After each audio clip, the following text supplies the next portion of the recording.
This is Slave Ship to Pulpit, the rise and call of the black preacher.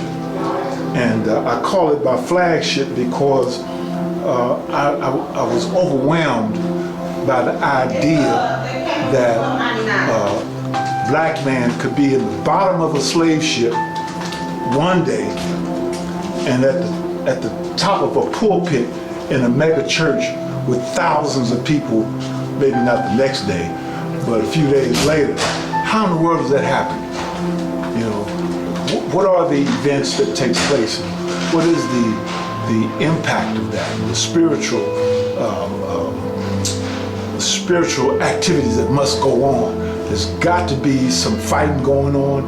There's got to be some spiritual development going on. Not that I captured all of it, and I still feel challenged by not being able to, and I should feel challenged by that, but that's what this book is about. It's probably just getting started at 500 pages. You know, it's a lifelong work, I think. The Preacher's New Clothes was a kind of a follow-up to this one.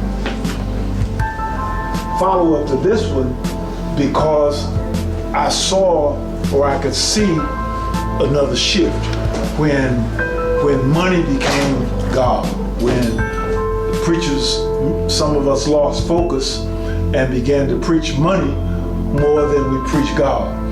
And so The Preacher's New Clothes is the title. It's a play on, what's the name of that book? Hans Christian Andersen, The Emperor's New Clothes. And so here's the preacher, his new clothes. He thinks that he's robed in righteousness and whatever, but he's naked as a jaybird.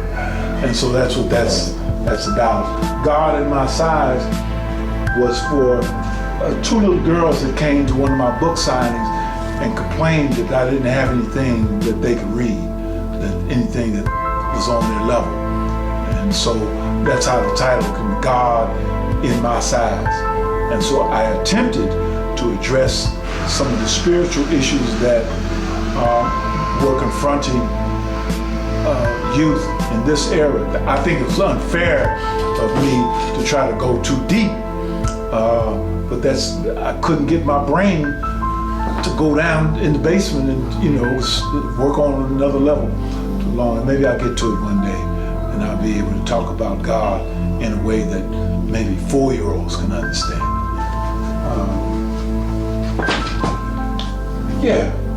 Relationships, what we do wrong, what we do right, and why we got to do more of that.